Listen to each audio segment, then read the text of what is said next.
¿Qué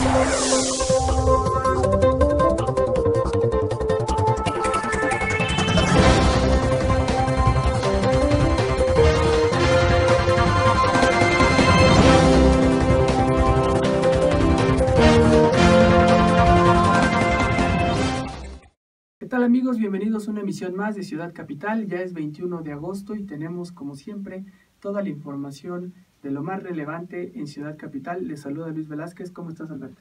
Hola Luis, hola amigos, pues muy movida la semana que transcurrió con el tema de la Constitución de la Ciudad de México. Ya hubo definiciones en la Suprema Corte de Justicia de la Nación con respecto al tema electoral. De eso hablaremos en este programa con los detalles de qué fue lo que aprobó la Corte, qué validó de la Constitución, qué no validó. Se pone muy interesante ahí el asunto porque pues finalmente ya hay reglas claras para celebrar los comicios en la Ciudad de México en el 2018. También tenemos una entrevista con uno de los aspirantes de Morena a la candidatura de jefe de gobierno, Mario Delgado. Pues ya hemos platicado con Martí Batres, ya platicamos con Ricardo Monreal, ahora lo hacemos con Mario Delgado, pues quien nos define su perspectiva, el proyecto que él impulsaría de ser el candidato de Morena, jefe de gobierno. También pues en la Asamblea Legislativa ya también hay definiciones sobre el procedimiento para la destitución de Rigoberto Salgado como el jefe delegacional en Tláhuac. Ya se instaló y ya empezó la primera sesión de trabajo de la Comisión Jurisdiccional que integran varios diputados en el órgano legislativo. El acuerdo es que, pues, de entrada llamarán a comparecer a diversas autoridades del gobierno de la ciudad para que les brinden información que pues ellos puedan utilizar en el procedimiento de destitución de Rigoberto Salgado. Y pues tenemos en la parte de sustentabilidad una entrevista con Jaime Slomiansky, él es el titular de la Agencia de Gestión Urbana, que nos dice cómo va esta norma 24, que pues ya les hemos comentado aquí, tiene que ver con la separación de los residuos sólidos, orgánicos e inorgánicos, para un mejor tratamiento de la basura, y nos adelanta ahí pues algunos temas que tienen que ver con las plantas de termovalorización y biodigestión que generarán energía eléctrica derivado de los desechos sólidos. Esos son los temas que tenemos para el programa de hoy. Pues empecemos con la Constitución. Ya están las cosas claras. Lo más importante es comentarle al auditorio que ya hay reglas claras, ahora sí, para el juego del 2018. Sí, en la parte de la Constitución, porque toda la Corte tiene que resolver las impugnaciones que hay a la legislación secundaria. Recordemos que en mayo pasado la Asamblea Legislativa aprobó el Código de Instituciones y Procedimientos Electorales Local, en donde pues aterriza todo lo que viene de la norma máxima a una legislación secundaria o una serie de normas secundarias pues que ya son de carácter procedimental y reglamentario y que también están impugnadas en la Corte por parte del partido Morena, y pues de eso la Corte también te deberá dar cuenta porque el año electoral inicia en octubre y antes de eso la Corte deberá resolver las impugnaciones de la legislación secundaria. Pero bueno, platicarles la primera sesión de la Corte donde resolvieron las impugnaciones en materia electoral tuvo lugar el lunes de la semana anterior. Ahí pues los ministros empiezan con el sobreseimiento de algunas impugnaciones que presentan por una parte el partido Morena y el partido Nueva Alianza. El partido Morena, por un lado, pedía que se celebrara un referéndum para validar la Constitución, aunque ya está promulgada. También pedía que el partido Nueva Alianza impugnar o declarar inválida la creación del Cabildo de la Ciudad de México por considerar que era una autoridad intermedia entre el gobierno de la ciudad y las alcaldías, una autoridad intermedia ilegal. Y por otra parte también el partido Morena había pedido que se invalidara la reelección de diputados por un solo periodo consecutivo. Y pues bueno, antes de que se diera esta sesión del Pleno, exdiputados constituyentes llegan a la Suprema Corte de Justicia y para entrar a la sesión pública, no sin antes hacer un reclamo a la Corte de que no permitió que se realizaran las audiencias públicas que ellos solicitaron, los exconstituyentes pidieron audiencias públicas para que la voz de ciudadanos y de personas que presentaron muchos amigos curiae se hiciera escuchar en la Corte. No fue así. Lolkin Castañeda, exdiputada constituyente del PRD, lamenta la cerrazón de los ministros de la Corte en ese sentido. Vayamos a esa parte. Lo que necesitamos es tener un debate abierto, un debate franco con toda la sociedad, con todas las instancias involucradas, y el hecho de que haya habido tantas amicus, tantas participaciones, tantas argumentaciones a favor de nuestra Constitución de la Ciudad de México y que éstas sean desestimadas por la instancia que debe de discutirlas, me parece que es un enorme desprecio a la sociedad civil, es un enorme retroceso en términos de parlamento abierto y de diálogo público, de transparencia y de rendición de cuentas, por supuesto. Acabamos de escuchar a Lolkin Castañeda, pues lamentando lo que todos lamentamos, es que no se diera esa oportunidad de las organizaciones de participar, pero eso no fue todo lo que inconformó a los constituyentes, ¿no? Hasta esa parte de la historia. Bueno, lo que ocurre es que el lunes mismo, en el debate de la Suprema Corte, sí hubo un momento en el que había riesgo de que toda la Constitución quedara invalidada. Y eso porque los ministros entraron a la discusión de la impugnación de la PGR. La PGR había pedido a la Corte que impugnara toda la Constitución, alegando que hubo vicios de procedimiento legislativo por parte de la Asamblea Constituyente. La PGR argumentaba que la Asamblea Constituyente no realizó consultas a pueblos originarios, comunidades indígenas y a personas con discapacidad, y que de esa manera la Asamblea Constituyente no se había apegado a tratados internacionales que tiene el Estado mexicano con la OIT y con la ONU, en los que nuestro país se obliga a realizar estas consultas cuando se realicen actividades legislativas o regulaciones administrativas que impacten a esos sectores de la población. Entonces, ahí hubo una votación indicativa por parte de los ministros el mismo lunes, que quedó 5 por invalidar la Constitución y solo 6 por sí validarla. Al final de cuentas, pospusieron esa discusión, la pasaron para el martes, ya para que se hiciera una votación válida y que tuviera vigencia, pero eso no dejó de lado las opiniones de personajes como Alejandro Encinas, presidente de la Asamblea Constituyente, pues quien decía que justo el tema, por ejemplo, de las personas con discapacidad y el de las comunidades indígenas fueron de los más discutidos, de los que más consenso hubo. Rechazaba que pues no hubiera existido esta consulta a estos sectores de la población, y pues así es como Alejandro Encinas lamentaba que hubiera posiciones en la Corte tratando de invalidar con esos argumentos la Constitución de la Ciudad de México. Organizaciones vinculadas con el tema, las organizaciones representativas de los grupos con discapacidad estuvieron participando directa y permanentemente. Yo creo que por eso nunca fue un tema de discusión, fueron de los temas que mayor consenso concitaron durante la Asamblea Constituyente, y no por obra y gracia de la Asamblea Constituyente, sino por la participación de los propios ciudadanos y sus organizaciones, que nunca cuestionaron ni siquiera, no digamos los contenidos, sino todo el proceso de discusión de los temas vinculados con los grupos con discapacidad, porque desde el grupo redactor estuvieron participando.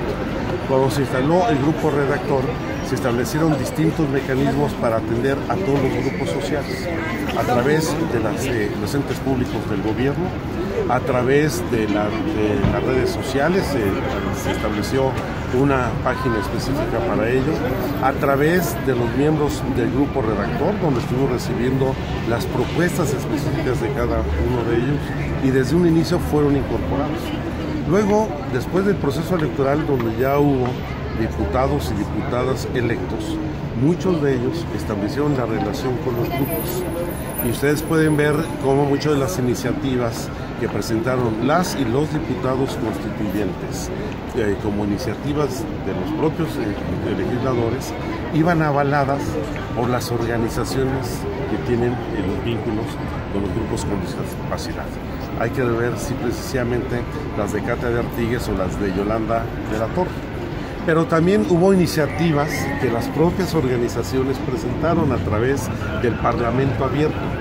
las cuales se publicaron, se incorporaron a los dictámenes, ejercieron su derecho de audiencia en las comisiones, particularmente la Comisión de Carta de Derechos. Y uno de los mejores capítulos de la Constitución tiene que ver con los grupos con discapacidad, y porque ellos participaron directamente. Y no solo eso, no hay ningún agravio a sus derechos, sino hay ampliación de sus derechos, como por ejemplo, a diferencia de algunos que no existen en la legislación federal, el derecho al cuidado.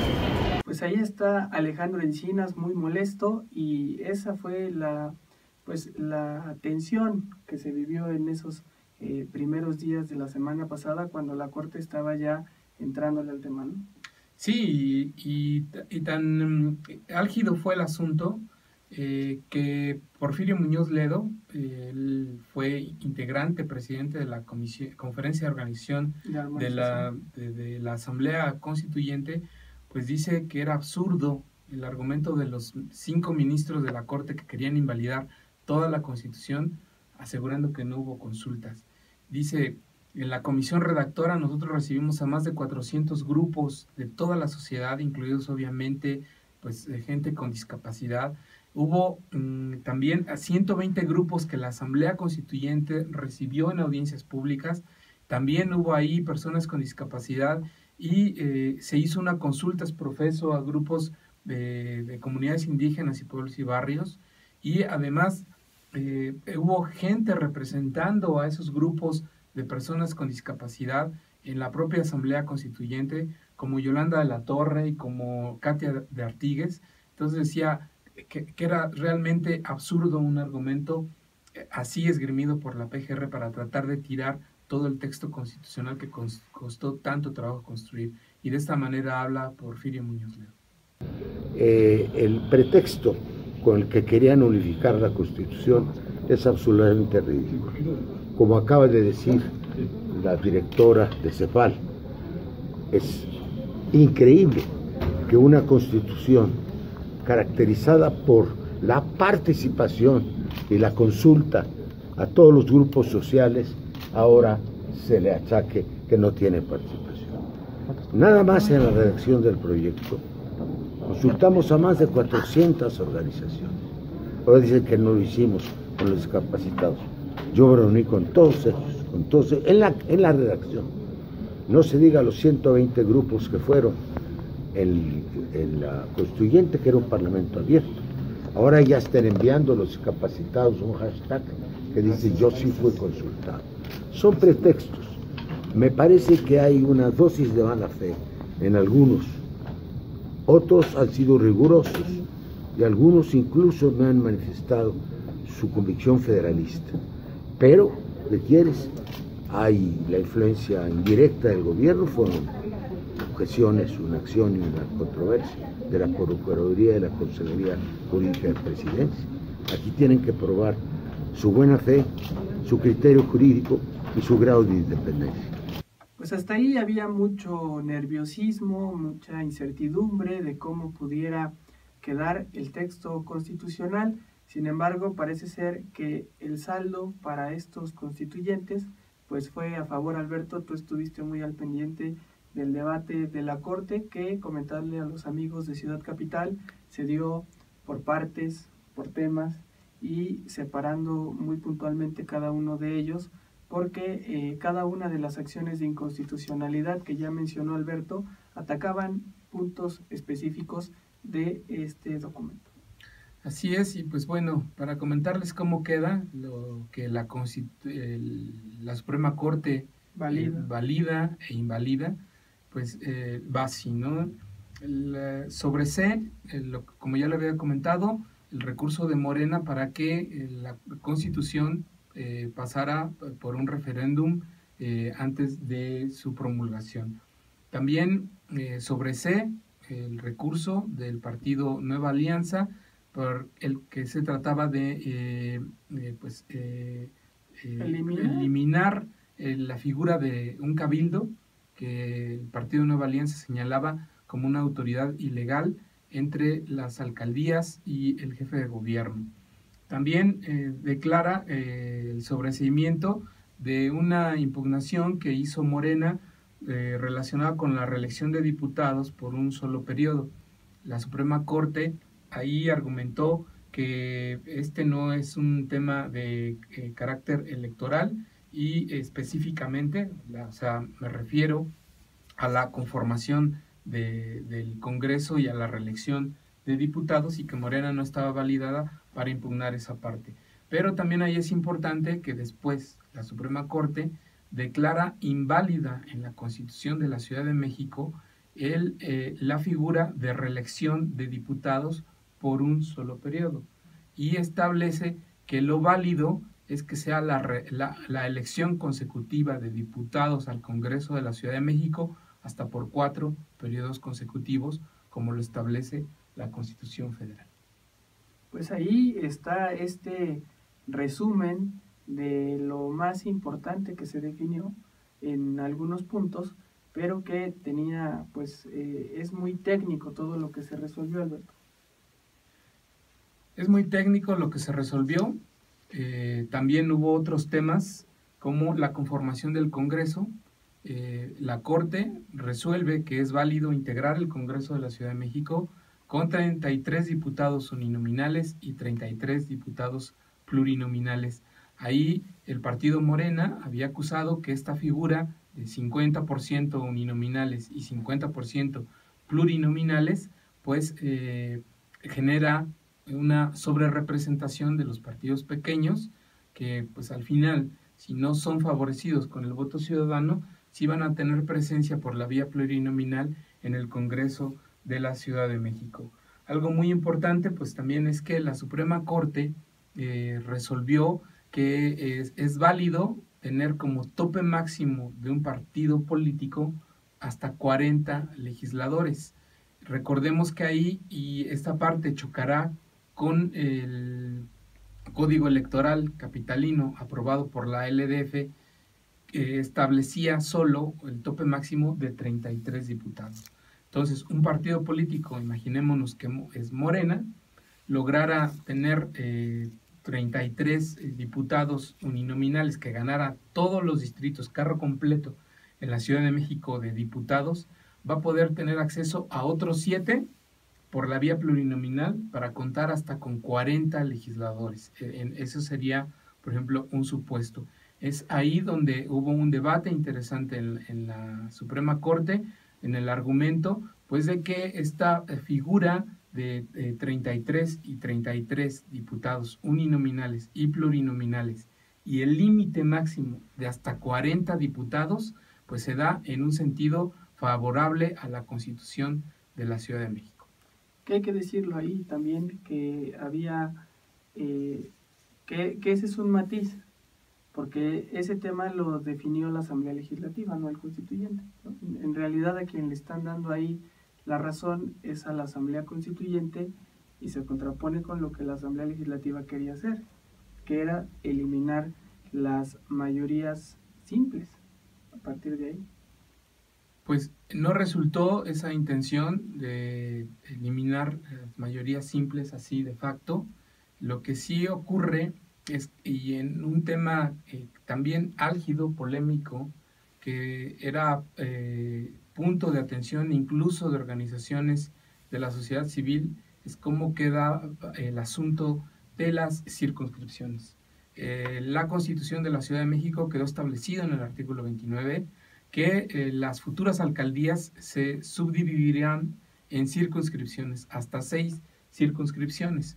Y de cada una de estas circunscripciones saldrá un candidato a concejal que representará a esos territorios.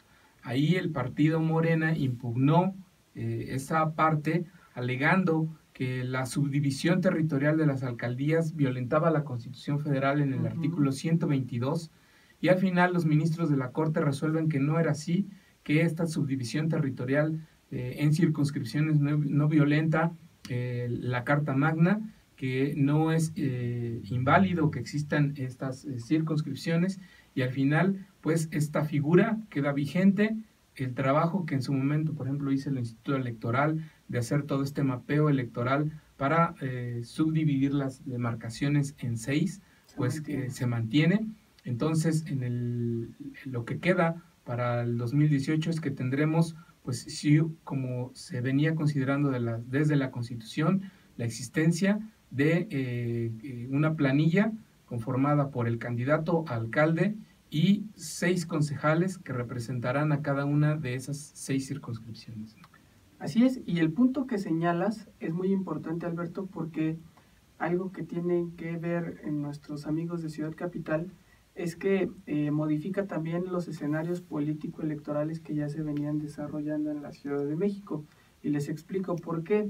Porque en los sábados pasados, Morena había estado realizando consejos estatales para definir a sus candidatos, sus coordinadores que serán candidatos, y esto es una decisión que impactará en el tema, porque ellos no venían considerando el tema de los concejales.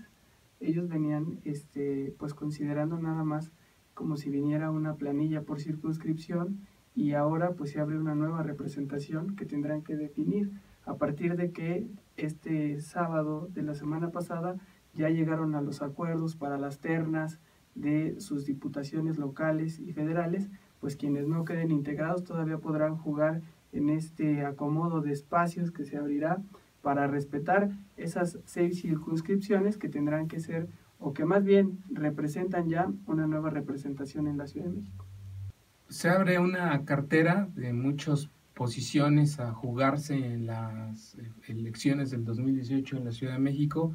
Veremos si los partidos políticos, como mencionas, Morena, tienen cuadros suficientes para llenar todas. Sí, porque hay unas listotas ahí. Pues, pero pues al final que no vayan a ser como burros con rayas, ¿no? Que no vayan a volverse cebras, pues gente que no tiene la capacidad para pues ser representante popular, legislador, concejal o alcalde. Que ya pues, le pasó a Morena. Que ya le pasó a Morena en esta legislatura, gente que nada más va a sentarse en la curul, a calentar el sillón y a levantar el dedo, que sin ningún tipo de experiencia política ni parlamentaria, vaya, ni siquiera saben en dónde están sentados, ¿no? Otro tema importante que la Corte resuelve y que aquí sí invalida es las causales de nulidad que la Asamblea Constituyente integró en la Constitución de la Ciudad de México. Aquí los ministros de la Corte resolvieron que estas causales de nulidad sí contravenían a la Constitución Federal, que de hecho en el artículo 41 de la Carta Magna Federal ya vienen integradas estas causales de nulidad, y por ende elimina un párrafo completo del artículo 27 de la Constitución capitalina. En ese párrafo 27 del artículo 27 que les comento, venía un tema curioso, que era el de la violencia política de género como causal de nulidad, el cual ya no va a existir en la Constitución de la Ciudad de México, porque desde el punto de vista de los ministros de la Corte, este asunto ya está salvado desde la Constitución Federal. Y aquí un asunto importante: veremos cómo la Corte resuelve en los siguientes meses o semanas una impugnación que había hecho Morena a la legislación secundaria, particularmente al Código Electoral. Recordemos que ahí la ALDF modificó el decreto del Código Electoral a través de una nota aclaratoria que publicó en la Gaceta Oficial del DF sin aval del Pleno, y en esa nota aclaratoria eliminaba el concepto de género, la palabra género, como causal de nulidad de una elección. Aquí será muy interesante ver cómo la Corte resuelve esa impugnación a esa legislación secundaria, derivado de lo que ya en la semana anterior resolvió al nulificar este párrafo del artículo 27 constitucional. Muy interesante todo lo que aún está por venir, que tendrá que pues irse matizando con las nuevas discusiones por las otras acciones de inconstitucionalidad que están presentadas por la materia electoral que se legisló en la Ciudad de México. Y bueno, aquí no sobró la opinión de personalidades como el consejero jurídico, que pues ya una vez que la Corte resuelve todo esto, sale a dar una conferencia de prensa minutos después de que se clausura la sesión de la Corte, pues a dar una opinión y festejar la forma en la que la Corte resuelve, señalando, por un lado, que de lo que la Corte resolvió hizo un conteo, Manuel Granados, diciendo hubo 18 temas que la Corte analizó relacionados con impugnaciones en materia electoral, de esas invalidó 2, ya comentamos cuáles, el tema de la nulidad de elecciones y el tema de la reelección de diputados por un solo periodo, y sobreseyó otras 5 que también ya hemos comentado. Pero así es como festeja, como lo celebra en sus propias palabras Manuel Granados, consejero jurídico capitalino.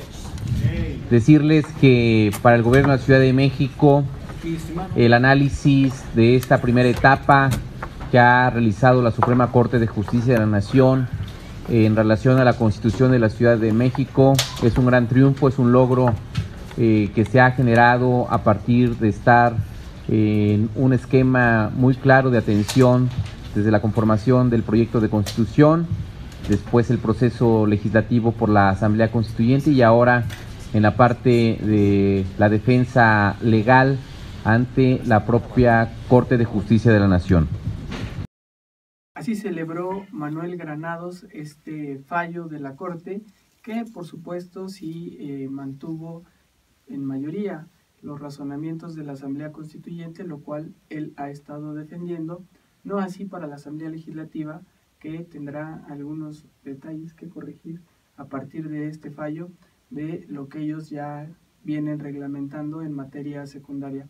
Pero así queda el retrato, viene todavía un debate más intenso e interesante sobre la Constitución, pero ya aquí los ministros dejan ver posiciones muy claras a favor de articulados de esta Constitución de la Ciudad de México. Vámonos a la entrevista que tenemos preparada en Ciudad Capital. Entrevista. Ciudad Capital. Esta semana decidimos platicar con un personaje en Ciudad Capital, otra vez del partido Morena, porque en los programas pasados hemos dado espacio a los aspirantes, a los distintos aspirantes a la candidatura para la jefatura de gobierno en 2018 por el partido Morena, una vez de que ya se tomó la decisión de realizar las encuestas. Pero buscamos a un personaje que en un principio habían ya dejado fuera o pensado que no pasaría para la encuesta, y nos referimos a Mario Delgado, quien a través de su diálogo o quizás su derecho de picaporte que tiene con Andrés Manuel López Obrador, logró inscribirse a la encuesta y será un jugador dentro de esta encuesta que tiene ya que definir el partido Morena, donde saldrá la figura que los represente por ahora como coordinador de la Ciudad de México, y si es como ellos lo están planeando, pues a partir de que empiece el año electoral, como su candidato a la jefatura de gobierno. Así es, pues una entrevista interesante con Mario Delgado, a quien obviamente le preguntamos si Andrés Manuel López Obrador, con su dedito flamígero, había decidido que lo integraran a la encuesta. Esa parte no se la adelantamos, la venimos pautando a lo largo de este desarrollo de la entrevista que se los vamos a presentar. Pero también hacer hincapié en un asunto. Buscamos a Claudia Sheinbaum, la jefa delegacional en Tlalpan, porque pues es también parte de este cuarteto de aspirantes, dado que ya entrevistamos a Martí Batres, a Ricardo Monreal y ahora a Mario Delgado, pues también era obligado tener la voz de Claudia Sheinbaum. Su equipo de trabajo nos dijo que no era posible atender nuestra solicitud de entrevista, pues porque la agenda de la jefa delegacional en Tlalpan estaba muy saturada, y aunque les insistimos en que por lo menos nos dieran 20 minutos de espacio para poderla entrevistar, pues literal nos dejaron en vistos, ya ni siquiera nos respondieron. Pero bueno, pues pasando a quien sí nos quiso dar la entrevista, Mario Delgado, pues le preguntábamos que cómo, llegando tarde al proceso, porque pues además ya todos los demás traían camino recorrido, él se apunta, levanta la mano y dice yo también quiero, cuando además pues no tiene presencia en el Consejo Estatal de Morena, no tiene presencia con cuadros en las listas que están surgiendo para ser coordinadores y eventuales candidatos a alcaldes y a diputados. Él no tiene un trabajo político de bases en el partido Morena, y pues así nos responde sobre sus expectativas a poder ganar la encuesta que lo considere como el candidato de Morena a jefe de gobierno. En el pasado Consejo Estatal estás en la encuesta.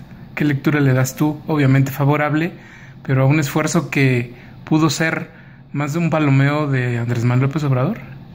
No, lo del Consejo es parte de un proceso. Morena es un partido abierto, incluyente. Entonces, no se limita la participación de alguien que tenga trayectoria, que pueda hacer un buen perfil para Morena, pues simplemente porque no tenga consejeros, porque entonces se volvería pues un partido de corrientes. Morena lo que está haciendo es abriendo a la ciudadanía. Y en mi caso, bueno, pues yo he andado por todos lados en el país construyendo Morena. En Chiapas, en San Luis, en Querétaro, en Nayarit, Sinaloa, Estado de México. Y eso, pues no me limita a poder participar. Yo sabía que desde el principio se fijaron las reglas muy claramente, y por etapas. Primero, privilegiar el consenso. Sin el consenso, el Consejo Local elige 3 nombres y el Consejo Nacional puede incluir 2 más. Y ahí estamos. Yo siempre supe que iba a estar en la encuesta porque confío en mi partido. Pero tú mismo acabas de hacer una reflexión importante, no tienes presencia en el Consejo, tampoco de muchos de los que están inscritos para ser coordinadores en delegaciones son parte de una fuerza que venga en línea con tu proyecto, pertenecen más bien al proyecto de los otros aspirantes. ¿Qué tanto frente a ese escenario tienes posibilidad en la encuesta? Muchas, porque no influye eso. En donde recae la decisión es en la ciudadanía, es una encuesta a población abierta, entonces no tiene que ver, pues tienes el apoyo de un grupo, de una organización, de un sindicato, no, es una encuesta abierta. ¿Más tarde al proceso? Porque los otros ya venían encarrilados, ya venían diciendo que querían ser, que venían trabajando para ese proyecto. Tú lo anuncias hace poco, ¿llegas tarde? No, hemos estado trabajando por la ciudad en los últimos 15 años. Y la gente empieza a reconocer ese trabajo. Y además, déjame recordarte, de los que están participando, yo ya fui electo en la ciudad, en toda la ciudad. En el 2012 saqué 2,5 millones de votos. Y ahora pues represento a todos los capitalinos en el Senado de la República. Entonces ahí estamos bien, hay buena presencia. Las encuestas que salieron incluso antes de que yo levantara la mano, ahí me ubicaban, señalaban presencia. Entonces creo que vamos muy bien, yo me siento muy bien, tengo muy buena respuesta a la ciudadanía y vamos a ganar esta encuesta. Escuchamos a Mario Delgado, que como comentas, Alberto, pues se metió con calzador a la batalla, y además lo habrán notado después de hace una semana que lo echan.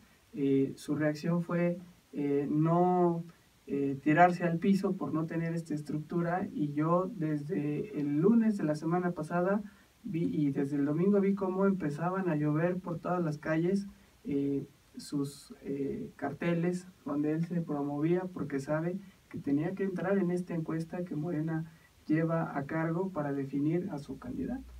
Y en redes sociales ha estado muy activo. Déjame decirte que haciendo antesala para que nos recibiera en su oficina en el Senado de la República, estuvo entrando y saliendo gente que le estaba desarrollando spots para redes sociales, porque no le había gustado un spot que le habían enseñado. Entonces nos estuvo esperando ahí un ratito, no mucho, pero fue a propósito de eso, porque le enseñaron un spot que no le había agradado y entonces estaba dando instrucciones para rehacerlo, ¿no? Y entonces anda muy activo en este asunto de hacerse promoción, por cierto, fuera de la ley, no él, todos los candidatos, todos los aspirantes de Morena están haciendo actividad política anticipada, promoción de su imagen fuera de la ley. Pero bueno, más allá de esa parte, le preguntábamos a Mario Delgado que si no está corriendo en muchas pistas, y preguntándole directamente si en el que mucho abarca poco aprieta. ¿Por qué?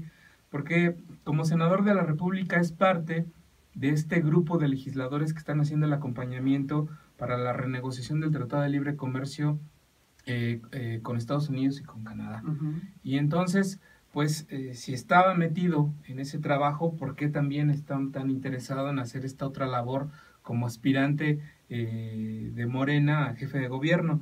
Lo que nos decía, pues es que, y así lo responde y lo verán en la entrevista, es que haya un representante de Morena en esa negociación, porque Morena va a gobernar el país a partir del 2018.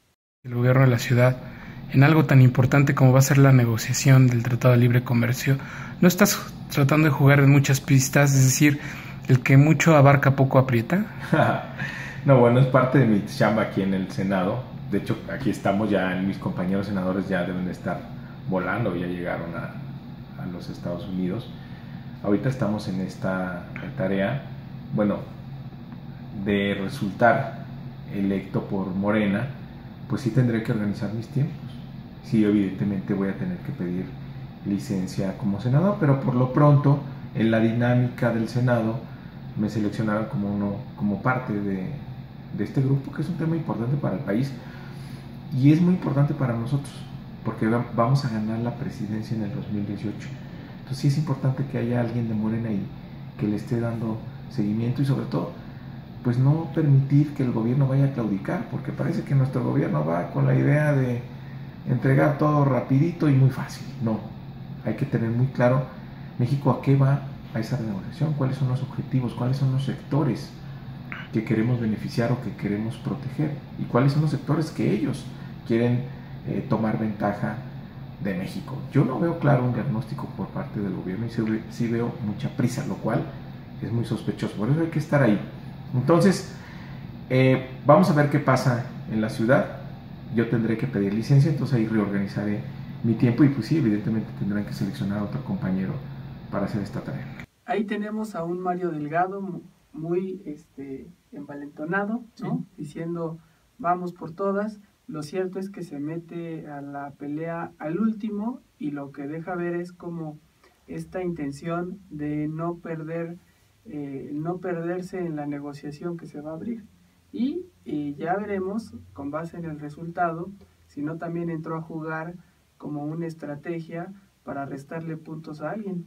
Sí, o negociar alguna posición de fuerza para quedar en un cargo de elección popular de los que se van a abrir, ¿no? Plurinominal, porque es lo que faltaría, ¿no? O pluri, de eso también le preguntamos, vayamos por partes, ¿no? Pero de lo que también le decíamos hincapié y lo que le cuestionábamos, pues bueno, ¿cuál es su proyecto para la Ciudad de México, no?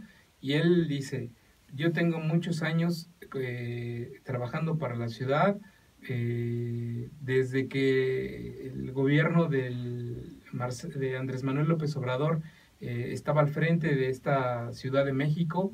Yo fui parte del gabinete, yo conocí al jefe de gobierno en estas reuniones de gabinete de seguridad matutinas que se hacían día con día en la capital del país. Y recuerda, estábamos mejor con López Obrador y con Marcelo Ebrard. Ahí he estado en los últimos 15 años, Alberto. Yo empecé a trabajar en el 2002 en la Policía Capitalina. Era el director de estadística, Marcelo Ebrard el secretario de Seguridad Pública, López Obrador era el jefe de gobierno. Y yo conocí a López Obrador en las reuniones mañaneras, en las reuniones del Gabinete de Seguridad, a las 6 de la mañana. Yo tenía que preparar el reporte, parte del reporte que revisaba López Obrador respecto a la policía. Y ahí lo conocí. Y en ese tiempo se vivía algo parecido a lo que desafortunadamente vivimos ahora. Había mucho miedo, una gran desconfianza de la población con la policía. Y se empezó a hacer un trabajo muy intenso de reforma policial. Me acuerdo que en aquel tiempo decían, no hay nada que hacer, hombre, no van a cambiar la policía. Y se le dio la vuelta. Con mucho trabajo, con mucha persistencia, se logró recuperar la confianza de la ciudadanía y se vivía en paz en la ciudad. Y este trabajo continuo, tenaz, de López Obrador y luego de Marcelo, hizo que, pues por ahí de 2010, 2009, cuando el país se sumía en una ola de violencia, la Ciudad de México permanecía como una isla de seguridad. Mucha gente se vino a vivir a la Ciudad de México en esos años porque aquí se sentía segura. Eso es lo que hemos perdido ahora, Alberto, y es mi prioridad más importante, es lo que quiero proponer.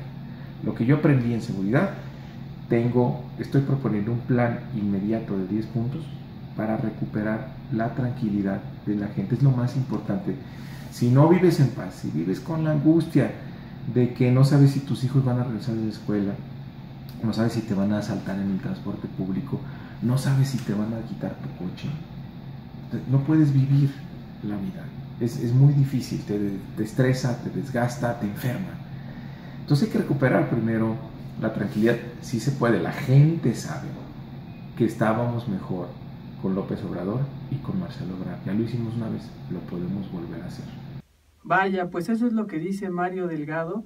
Hacer un paréntesis ahí para comentar una anécdota que coincide con el tema que la semana pasada también arrancamos un curso de capacitación con jóvenes y estuvo ahí Ricardo Pasco platicando sobre el tema de gestión pública y él en uno de sus comentarios dijo: me tiene atemorizado el escuchar que Mario Delgado dice que su plataforma para gobernar es regresar a hacer lo que hizo López Obrador y lo que hizo Marcelo Ebrard. Dice, porque si esa es su propuesta, pues estamos hablando de que no tiene ninguna plataforma y no está entendiendo la realidad en la que está la Ciudad de México y que lo que necesita son otras propuestas para salir adelante y no decir hay que voltear atrás porque eso es lo que se ha hecho bien. Pues varios de los aspirantes de Morena están planteando lo mismo, no solo él. Martí Batres plantea retomar las reuniones de gabinete de seguridad como lo hacía López Obrador.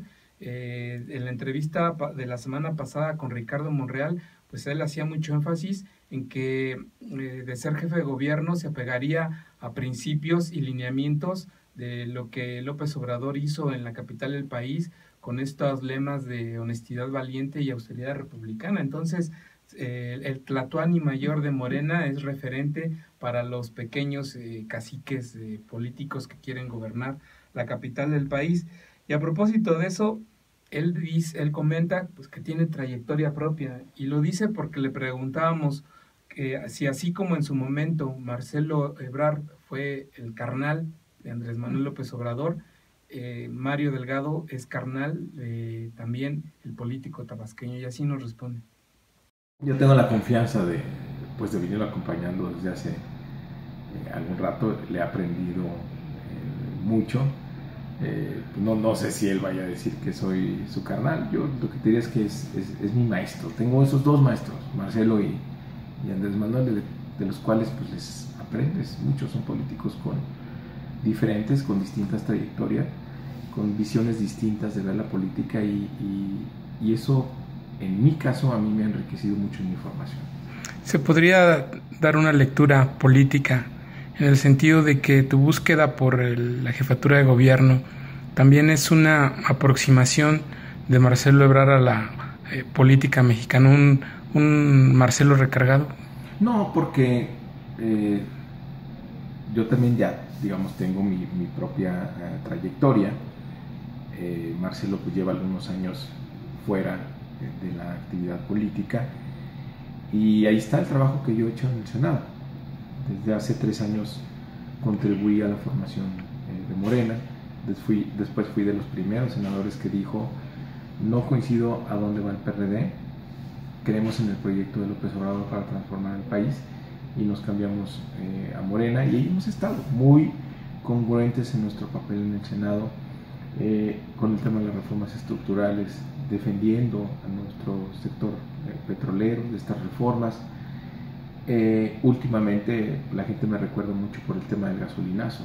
Estuvimos denunciándolo y además informándole a la gente porque era una enorme injusticia. Entonces ahí está, es lo que la gente valora de mí.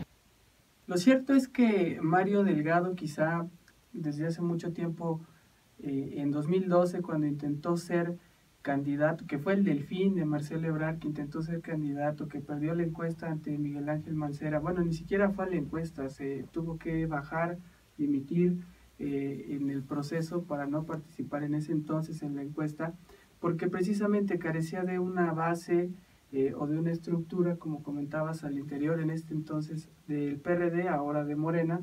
Pero yo recuerdo que desde entonces él ha tenido la habilidad de irse colocando siempre muy cerca de Andrés Manuel López Obrador, desde los inicios de lo que era el Movimiento de Regeneración Nacional y desde que Andrés Manuel fue pintando su raya del PRD, uno de los personajes que siempre se le acercaban y que era incluso mal visto por toda ese grupo de izquierda radical que persigue a Andrés Manuel López Obrador, pues era él, y siempre llamaba la atención que él se colara, o sea, literalmente se colara para aparecer siempre junto a Andrés Manuel López Obrador. Y sobre eso es que le preguntábamos, bueno, ¿cómo es que le hiciste para que tu nombre apareciera en la encuesta, ¿no? Porque pues ya estaba definido que era un juego de 3, y lo que nos comenta pues es que logró que el comité de elecciones del partido lo incorporara en una encuesta, pero no porque fuera una decisión popular.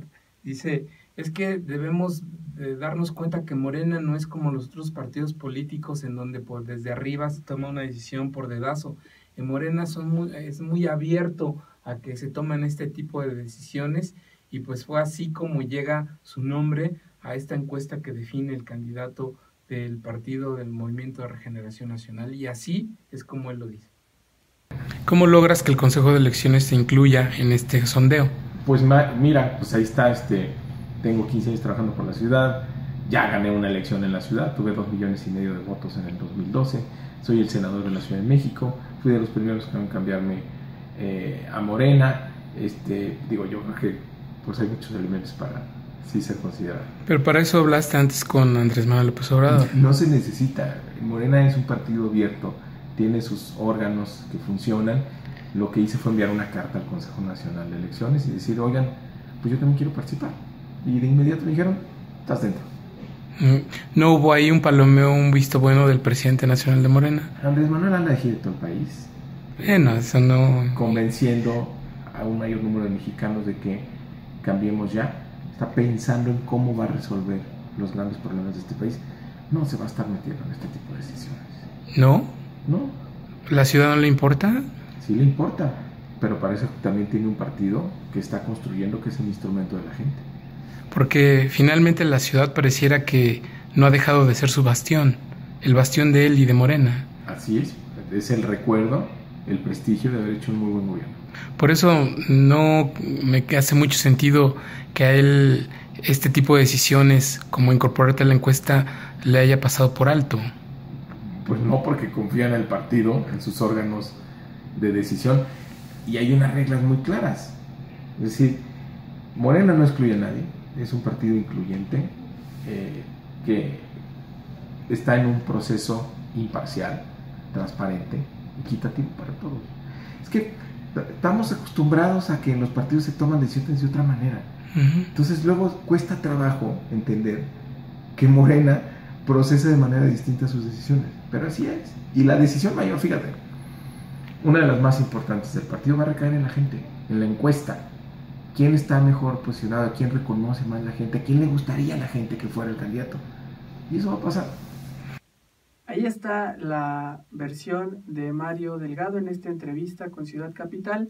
Ya sabremos qué pasó con los resultados de la encuesta de Morena a partir de este sondeo que ellos echan a andar con sus reglas que no se han como transparentado mucho y que pues ya tendrán un final que todos estaremos ya definiendo y analizando si Mario Delgado logró ganar o cuál fue su papel dentro de esta encuesta en la que literalmente se coló y participó para decir, aquí estoy con la misma aspiración de hace 6 años. Vámonos a una pausa y regresamos con Política en Ciudad Capital.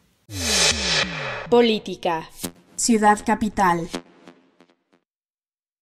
Ya estamos en Política y uno de los temas que teníamos pendientes de platicar con ustedes, porque pues ha venido pasando muchas cosas al respecto, que tiene que ver con el caso Tláhuac, de estos operativos que se han venido haciendo para reforzar tanto Tláhuac como la delegación Xochimilco, la delegación Tlalpan, pero lo que estaba ahí como pendiente, como amenaza, como algo ahí en el aire, era la propuesta de que se instalara la Comisión Jurisdiccional de la Asamblea Legislativa para tomar la decisión de hacer un juicio político a Rigoberto Salgado, delegado en Morena, quien por cierto presentó ya un amparo por si las moscas ¿no? Y se dice que su hermano también ha presentado un amparo para pues enfrentar a la justicia, y por ahora él no ha dado ninguna postura al respecto, pero los diputados ya se pusieron a trabajar. Los diputados ya, sobre todo el PRD, está trabajando para destituirlo. Y de entrada ya presentaron una lista con 23 firmas, menos el PAN, porque el PAN nadie de ellos firmó, solicitando formalmente la destitución de Rigoberto Salgado en apego al Estatuto de Gobierno de la Ciudad de México, para que pues una comisión jurisdiccional integrada por los propios diputados proceda a removerlo. El lunes de la semana pasada, Mauricio Toledo acude a la oficina del presidente de esa comisión jurisdiccional, Armando López Campa, pues a presentarle esta lista de firmas de 23 legisladores. Se necesitaban 22, pero pues obtienen una más, 23, las que se formaliza ya la solicitud para empezar su remoción.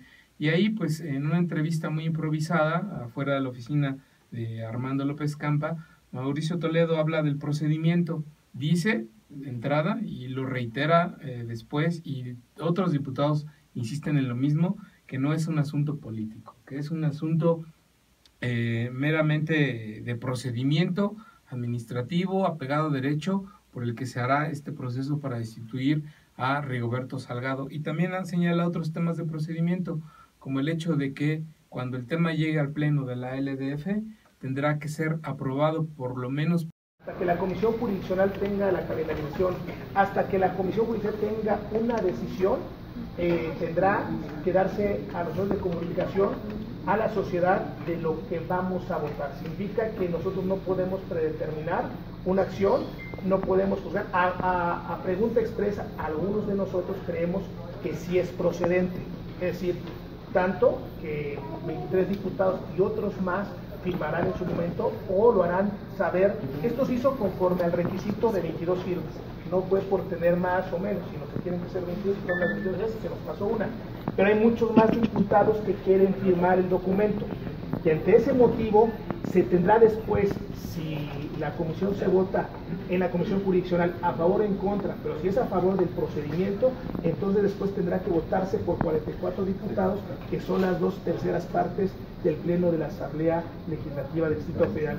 Significa que primero se dictamina ante la comisión jurisdiccional y después, si procede en esa votación, irá al pleno de la Asamblea Legislativa. Nosotros no estamos predeterminando. Yo tengo una opinión oral, a el diputado López Campa, o el diputado de Acción Nacional, o el diputado Betán, o el diputado Cangal, tener una visión jurídica o política en torno al jefe delegacional. Unos creemos que sí es viable, a lo mejor otros no.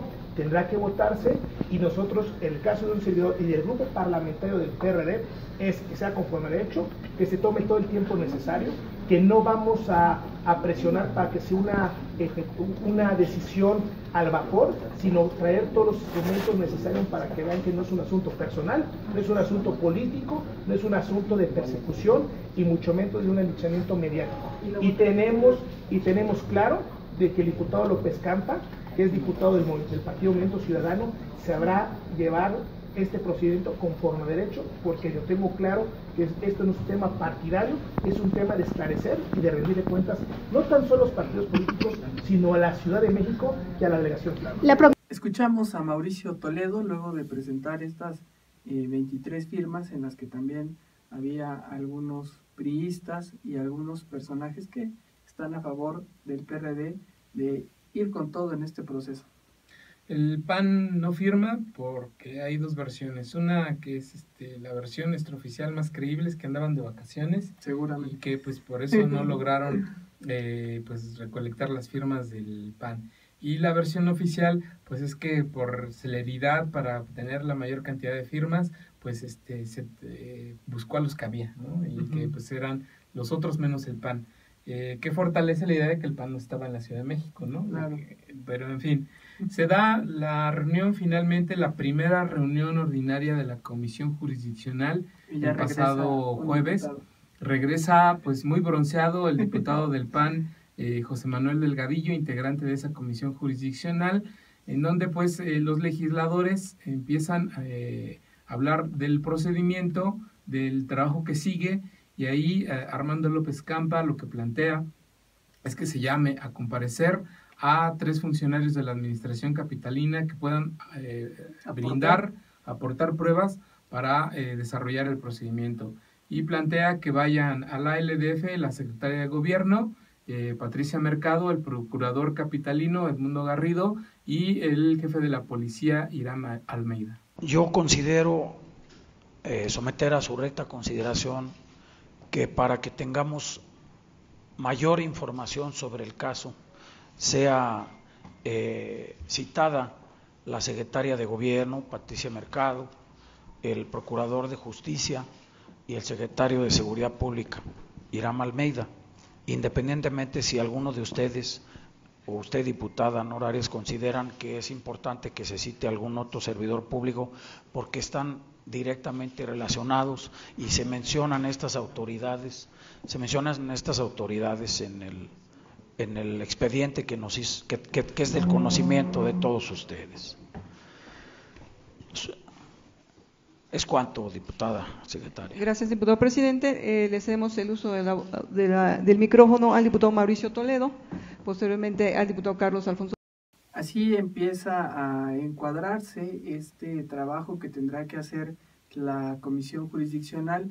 No se trata nada más de llegar y votar, quitar o no a un jefe delegacional. Durante este tiempo también se han venido presentando algunas pruebas, tanto de la Secretaría de Seguridad Pública, como también ya habíamos comentado aquí las destituciones del fiscal de Tláhuac y de algunos otros elementos de la Procuraduría Capitalina. Ahí están esos elementos, pero esta comisión tiene muchos trabajos que instaurar. Muchos trabajos, y de entrada lo que tiene que hacer es un plan de trabajo. Claro. Y ahí fue donde interviene Mauricio Toledo, donde dice sí, llamemos a comparecer a los que sea necesario, pero no lo hagamos solo así a micrófono abierto como aquí, de una manera mediática, sino que en el plan de trabajo se defina, se detalle de manera muy específica, muy precisa, a quiénes se les va a llamar, en qué fechas, a qué personalidades, no solo del gobierno de la ciudad, sino también pues a vecinos y hasta periodistas que hicieron en su momento una investigación pues que derivó en que existía esta banda encabezada pues por Felipe Pérez Luna alias El Ojos. Y así es como habla Mauricio Toledo, pidiendo más rigor para llamar a comparecer a funcionarios, incluido hasta el contralor local Eduardo Robelo. Quiero solicitarle al presidente de la Comisión Jurisdiccional, diputado López Campa, que no sea tan solo un planteamiento como el que hoy nos menciona. Por supuesto, lo platiqué hace unos minutos con el diputado López Campa, que tendríamos que invitar a funcionarios, pero no debe ser así como un asunto de que venga el procurador, que venga el secretario de Seguridad Pública o que venga la secretaria de Gobierno. Tenemos que hacer un plan de trabajo, tenemos que hacer un plan y un proyecto que esta comisión jurisdiccional atienda a todos los actores políticos, sociales de la delegación Tláhuac. Tenemos que invitar a muchos comités vecinales que por miedo, muchas ocasiones no denunciaban. Tenemos que invitar, ¿por qué no?, a asociaciones no gubernamentales y organizaciones periodísticas que por traer investigaciones no de un mes ni de dos, sino ya de casi 8 meses, un año, han sido amenazados y amedrentados. Tenemos que invitar, por supuesto, a funcionarios del gobierno de la ciudad para que nos expliquen lo que ha venido sucediendo en la delegación Tláhuac y también sus funcionarios. También tenemos que convocar, y planteo que sea un plan de trabajo por escrito, presidente, porque sé que es su deber y su facultad, como los que somos miembros e integrantes de comisión, cuando se aprueba o se propone el paquete presupuestal, uno plantea la propuesta, la diputada Nores de la Comisión de Salud plantea la agenda del día, igual los que hoy estamos aquí de todos los grupos parlamentarios, entonces de tal manera que le plantearía y le pediría al diputado Armando López Campa que para la próxima sesión pudiera presentarnos de manera por escrito, clara, sin ambigüedad, con mucha precisión, un plan de trabajo o el proyecto de trabajo que va a hacer la comisión jurisdiccional. Primero atendiendo el debido proceso, segundo escuchando las distintas voces, tercero escuchando a los actores políticos, sociales, culturales involucrados en el tema también, por supuesto, de impartición de justicia. Coinciden que tiene que venir la Secretaría de Gobierno, coincido que tiene que venir el Procurador de Justicia, coincido que también tendría que venir, por ejemplo, el Contralor de la Ciudad de México, que no ha sido mencionado y planteado. Ahí está lo que pide Mauricio Toledo para darle cauce a este proceso que tiene que ser más bien muy complejo. Recordar que en la historia de la Asamblea Legislativa nunca se ha instalado varias veces, pero nunca se ha llegado a la remoción de un solo jefe delegacional. Por lo general, siempre en estos procesos que se echan a andar, logran irles doblando las manitas hasta que piden licencia. Es una posibilidad de que Rigoberto Salgado en este ínter pida licencia. Y no es un ínter muy corto. Déjame platicarte que los procedimientos que están manejando los legisladores es que a partir de que se instaló esta comisión jurisdiccional, Rigoberto Salgado tendrá 5 días hábiles para presentar pruebas de que es falso lo que se le está imputando, la relación con el Ojos y esta banda delictiva. Por otra parte, habrá 15 días hábiles que se vencen el 6 de septiembre para que Rigoberto Salgado acuda a comparecer al LDF, o en todo caso tiene la opción de presentar solo un escrito argumentando por qué o refutando los señalamientos que se le hacen. Y por otra parte, la LDF tiene hasta 50 días hábiles que concluyen, si no mal no recuerdo, el 1 de noviembre tiene como plazo límite para resolver si procede o no la destitución de Rigoberto Salgado. Pero bueno, en este proceso que durará pues hasta noviembre, los diputados están planteando llamar a comparecer a quien se pueda. Y en ese sentido, Carlos Candelaria, del Partido de Encuentro Social, dice, pues también hay que llamar al director del C5, ahí entidad pública que maneja las cámaras de seguridad. Dice, será importante saber qué información tiene el C5 de lo que se videograbó en Tláhuac, que pues pueda darnos luz de cómo operaba el Ojos y si había contubernio de las autoridades delegacionales en esta operación de Felipe Pérez Luna. Así es como habla Carlos Candelaria. Comentar que tal cual como se ha dicho de citar al procurador y a otros miembros del gobierno, servidores públicos, me sumo también a citar formalmente al responsable del C5 por las más de 500 cámaras que hay en Tláhuac. Es evidente que tiene que tener también parte de información para que se muestre en esta mesa de comisión y podamos tener un amplio criterio para lo que se va a dictaminar. Asimismo, al procurador, pedirle la carpeta de investigación ya iniciada, a fin de también, como parte de la autoridad correspondiente y obligada a tener ya una participación de investigación, bueno, pedir el avance y con eso reforzar todo lo que estemos evaluando para el proceso que viene más adelante y que esto se haga conforme a derecho y no sea meramente algo mediático. Esa fue la petición de Carlos Candelaria, que tuvo su respuesta, Alberto. Y tuvo su respuesta ni siquiera por parte del PRD, sino del PAN. El rechazo a que pudieran acudir a la Asamblea Legislativa a comparecer en esta comisión jurisdiccional viene de José Manuel Delgadillo, legislador panista, legislador muy bronceado, que pues dice, a mí lo que me preocupa es que se traiga a la Asamblea Legislativa funcionarios que no son testigos de cómo en su momento pudo haber operado el Ojos y el contubernio con el jefe delegacional en Tláhuac. Y dice, si no, pues no tendrían que venir a comparecer al órgano legislativo. En el trabajo de esta comisión jurisdiccional, al tratarse de una comisión especial, lo que debemos de buscar es entregarle y brindarle al ciudadano certeza de que la decisión que se tome en esta comisión sea meramente de carácter jurídico, dejando a un lado cualquier filia, cualquier fobia al respecto, que esté vinculada evidentemente con la naturaleza grave de un proceso que es probable que hoy iniciemos. Yo, en ese sentido, creo que al tratarse de una comisión especial no existe la posibilidad de hacer un calendario de actividades.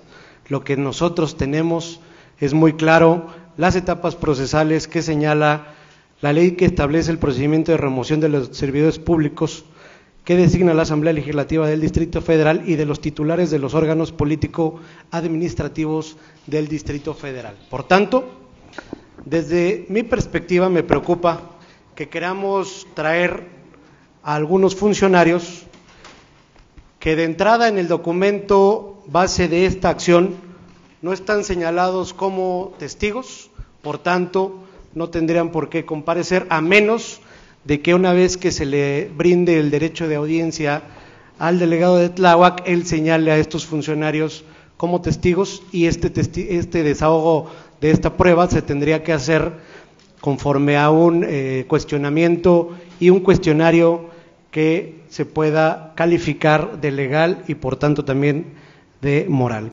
Escuchamos a José Manuel Delgadillo ya con este cierre de lo que fue la instalación de la comisión jurisdiccional. Ya echaron las cartas sobre la mesa, ya están citados o más bien están ya dispuestos los tiempos para llevar a cabo este juicio político. Así comienza, veremos qué sucede en estos plazos que ya nos comentó Alberto Cuenca. Vámonos a una pausa y regresamos con Sustentabilidad en Ciudad Capital. Sustentabilidad. Ciudad Capital. Ya estamos aquí en Ciudad Capital en la parte de sustentabilidad, algo muy breve que no quisiéramos dejar de compartir con ustedes, que tiene que ver con el manejo de los residuos sólidos, con norma 024 que inició el 8 de julio pasado y que pues le hemos dado bastante difusión al tema porque creemos que es un tema relevante y muy utilitario para la ciudadanía, que es el de la separación de los residuos sólidos, que está pensado algún día generen energía y sea un gran ahorro para la Ciudad de México. Y para ello buscamos a Jaime Slomiansky, que es el titular de la Agencia de Gestión Urbana, quien trae los hilos de estas plantas de termovalorización y de biodigestión en el bordo poniente, y para preguntarle pues un balance de qué es lo que se estaban logrando estos resultados a partir de que inició esta campaña, porque no solo se trata de una norma, sino se trata de un cambio cultural para todos los capitalinos. Y hay algunas cifras que nos estaba ya ofreciendo, era que pues hay más de 20,000 toneladas que ya se estaban logrando ir separando en este proceso, es decir, la gente está teniendo receptividad en esta propuesta del gobierno, que no es nada sencillo porque no solo involucra a nosotros como ciudadanos, sino también a todo el sector de limpia, ¿no? Que es muy importante que ellos hagan esta tarea de recibir los residuos sólidos, separarlos y ir en este proceso que no se acaba nada más en sacar las bolsas de basura, pero pues esperando los tiempos. Y pues vamos a escuchar lo que nos dijo Jaime Slomiansky, porque es algo muy importante del proceso de la construcción de estos proyectos. Con los desechos orgánicos enviarlos a una tecnología de biodigestión. Quiero adelantarte que en unas 3 semanas a finales de este mes, estaremos publicando las bases para la planta de biodigestión, la primera en este país, la más grande del mundo. Con eso se capta el gas metano y se genera energía eléctrica. Y la de termovalorización, que es una licitación que se lanzó el año pasado, que ya se adjudicó y ya se generó el contrato. Estamos por obtener la manifestación de impacto ambiental del gobierno federal, el título de concesión en Conagua, y a partir de ahí empezar la construcción de la propia planta. ¿Qué te parece, Alberto, este anuncio de lo que ya se espera, un proyecto muy complejo además? Sí, muy complejo y largo. Por ejemplo, la planta de termovalorización tendrá ya concesionada y en operación por parte de quienes estarán haciendo que funcione 30 años, ¿no? La vigencia de la concesión para que se puedan ir generando energía eléctrica que alimentará de entrada al sistema de transporte colectivo Metro en una primera etapa por parte de la planta de termovalorización y en el caso de la planta de biodigestión que alimente al alumbrado público de la Ciudad de México. Son proyectos muy importantes porque en el caso de la planta de termovalorización se plantea que de las 13,000 toneladas diarias que genera la Ciudad de México, 4,000 de esas toneladas sean procesadas en la planta de termovalorización y otras 4,000 en la planta de biodigestión. Adicionalmente a eso, pues ya hay un trabajo de reciclaje para generar composta con una parte de aproximadamente 1,500, 1,800 toneladas diarias de la basura que genera la Ciudad de México. Entonces ya el proceso va en marcha y pues aunque va lento, lo cierto es que pues va a paso firme para que en el futuro, a corto o mediano plazo, pues se puedan ir viendo los resultados de este tratamiento de la basura que pues ya cancela de entrada esta visión que se tenía de llevar la basura a desechos sanitarios, enterrarla y olvidarse de ella ya enterrada y escondida en la tierra, pues que al final de cuentas sí genera contaminación ambiental, ¿no? Así es, un proyecto sustentable que estaremos dándole puntual seguimiento a ver cómo se va desenvolviendo, no solo en la parte técnica administrativa, sino también en esta parte ciudadana en la que todos tenemos que colaborar con el cambio de cultura en el manejo de la basura por los grandes beneficios que deben y que son necesarios a un largo plazo. Eso es lo que preparamos para sustentabilidad. Vámonos ahora con la agenda en Ciudad Capital. Agenda. Ciudad Capital. Ya estamos en la agenda de Ciudad Capital. ¿Qué nos depara esta semana, Alberto? Pues bueno, la Asamblea Legislativa, pues los legisladores retoman sus trabajos ordinarios después de que se fueron de vacaciones durante 2 semanas. Mañana, martes 22, pues hay nuevamente sesión del periodo extraordinario en donde pues abordarán los dictámenes que pues dejaron pendientes de semanas anteriores. Para el miércoles pues se retoman las actividades de la Diputación Permanente. También comentar que mañana vence el plazo para que los diputados, los 23 diputados que solicitaron formalmente la destitución de Rigoberto Salgado, ratifiquen esta solicitud y pues estamos en espera de que en su momento, a lo largo de esta semana, pues el gobierno de la ciudad pueda hacer observaciones o no al sistema anticorrupción de la Ciudad de México que se aprobó, recordemos, a mitad de julio, de julio pasado. Entonces el gobierno de la ciudad, lo que sabemos es que tiene 30 días para hacer estas observaciones y si no, en todo caso, pues ya promulgar las 11 leyes que integran el sistema anticorrupción. Así es como andamos en la agenda. Ahí estaremos pendientes. Vámonos con Ilse Aguilar, que tiene la agenda del jefe de gobierno. Hola Luis y Alberto, un saludo a la audiencia de Ciudad Capital. Esta semana, el jefe de gobierno Miguel Ángel Mancera presidirá este lunes la ceremonia del ciclo escolar 2017-2018 en la primaria Valentín Zamora Orozco. Mañana acudirá al segundo foro de consulta ciudadana Planeación Integral por un Turismo Incluyente. El miércoles inaugurará la Expo PYME en el Walter Center, mientras el viernes próximo se reunirá con el Alto Comisionado de Naciones Unidas para los Refugiados, Filippo Grandi, y posteriormente al cierre del Foro Internacional para América Latina, donde se abordó la Declaración de la ONU sobre los Derechos de los Pueblos Indígenas y la Constitución de la CDMX. El domingo, tras la remodelación que costó más de 150 millones de pesos, Mancera, en compañía de los titulares de Semara, Sedena y Secretaría de Seguridad Pública, reinaugurará la plancha del Zócalo. Así la agenda programada por el jefe de gobierno. Un saludo, Luis, Alberto. Gracias, Ilse, por esta agenda. Estaremos ahí al tanto. Ahora vámonos con Daniel Ángeles, que nos preparó algo de la perspectiva en materia deportiva. Hola Beto y Luis, un gusto en saludarlos. Les traigo lo más importante de la agenda deportiva del fin de semana.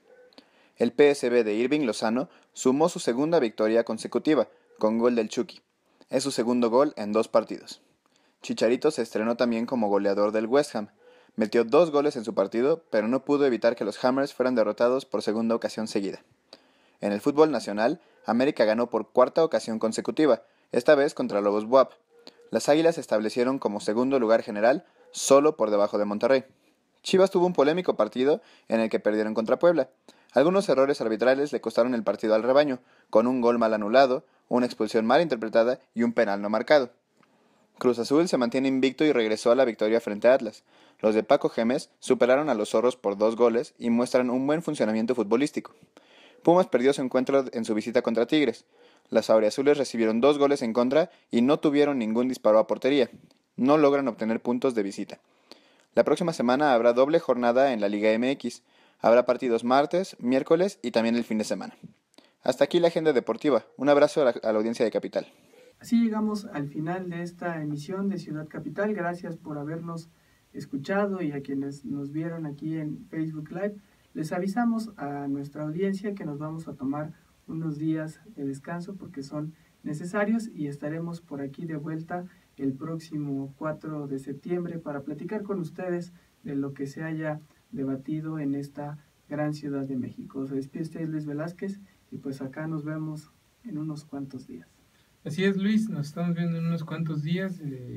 Comentarles como siempre en nuestras redes sociales, en Twitter es Capital MX-, en Facebook y YouTube es Capital CDMX, nuestra página de internet es capital-cdmx.org, donde podrán consultar los contenidos que aquí hemos comentado y también podrán darle seguimiento puntual a lo que hemos publicado sobre la Constitución de la Ciudad de México y cómo quedó aprobada y validada por la Suprema Corte de Justicia de la Nación. Hasta luego.